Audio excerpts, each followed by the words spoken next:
যে আল্লাহ আচ্ছা। তাআলা তাকে বলেছেন যে আপনাকে অনেকে অনেক কথা বলে, কিন্তু আপনি কি করবেন তার প্রতিবাদে? অস্ত্র হাতে নেব? ওমা আনতা আলাইহি বিজব্বার, আলাইহিম বিজব্বার, তাদের উপরে আপনাকে এমন করেনি যে আপনি একেবারে শক্তি নিয়ে তাদের সামনে ঝাঁপিয়ে পড়বেন। কিরণ, আপনি কি করবেন? ওয়াযাক্কিরহুম বিল কোরআন, কোরআন দিয়ে তাদেরকে তাযকির করবেন। কাদের, একটা কাদের উপরে কাজ হবে, ইফেক্ট কাদের উপরে হবে, ইফেক্টিভ কাদের উপরে হবে? মাই ইয়াখাফু ওয়াইদি, যারা আমার বিচার, আমার শাস্তিকে যারা ভয় করে, তাদের কাছে এটা এফেক্টিভ হবে। আল্লাহ রসুল সাল্লাহ সাল্লামকে ওইটাই বলা হয়েছে, যে তোমাকে কেউ ইনসাল্ট করলো আর অমনি যে তাকে যে কতল করে আসবা না, এটা বর্ণনা করতে যে পাঁচটা বিষয় বর্ণনা করেছে। একটা হলো যে প্রথমত যে ট্রাপে আমাদেরকে ফেলতে চাচ্ছে, ওই ট্রাপে পড়া যাবে না। আমি সংক্ষেপে বলার কারণে এটা হয়তো পয়েন্ট আউট আপনারা করেননি। দুই নম্বর হলো আল্লাহ রসুলের প্রতি ভালোবাসা আমাদের বাড়াতে হবে, অনেক গুণ বাড়াতে হবে, ইমানটা বাড়াতে হবে, আমল গুলো বাড়াতে হবে, এক একজন মোহাম্মদের রিপ্রেজেন্টেটিভ হতে হবে।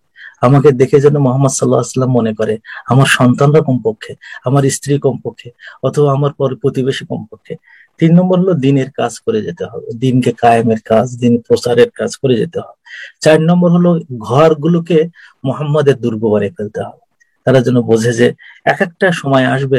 আমি জানি না আপনারা এটা শুনেছেন কিনা, যে আল্লাহ রসুল সাল্লাহ আসলামের বিরুদ্ধে যখন মানে ড্যানিশ লোকটা কার্টুন তৈরি করলো, তখন 1 মিলিয়ন সিরা বুক পড়া পড়েছেন নন মুসলিমরা আমাদের দেশে, ইউকেতে। 1 মিলিয়ন সিরা বুক নন মুসলিমরাই পড়েছে শুধু। তো এটা আমরা কেন করতে পারতেছি না? ওইটাই আমি একটু ইমোশনাল হয়ে গেছিলাম সে সময়, হয়তো বা আমি কেঁদে ফেলেছিলাম, আপনারা লক্ষ্য করেছেন। আর 5 নম্বর হলো যে পিসফুল যে সমস্ত ওয়ে আছে, সেই পিসফুল জায়গাতে আমাদের কাজ করতে হবে। সেটা লেখা হবে, সেটা বলা হতে পারে, গান তৈরি হতে পারে, সুন্দর সুন্দর ড্রামা তৈরি হতে পারে, রাজনৈতিক চাপ হতে পারে। যার যতটুকু, যেখানে যতটুকু সুযোগ আসে সুযোগগুলো গ্রহণ করবে।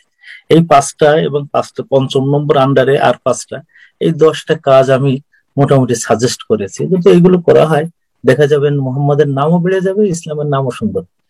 আর যদি তার বিপরীতে আমাদের নবী সাল্লাহ সাল্লাম যা করেননি, সেইগুলো যদি আমরা করি, আগুন দেয়া, মানুষকে মারা, অমুক করা তমুক করা, একজনে যে 3 জন মানুষকে হত্যা করে আসা, কোনো লাভ নেই, কোনো লাভ হবে না।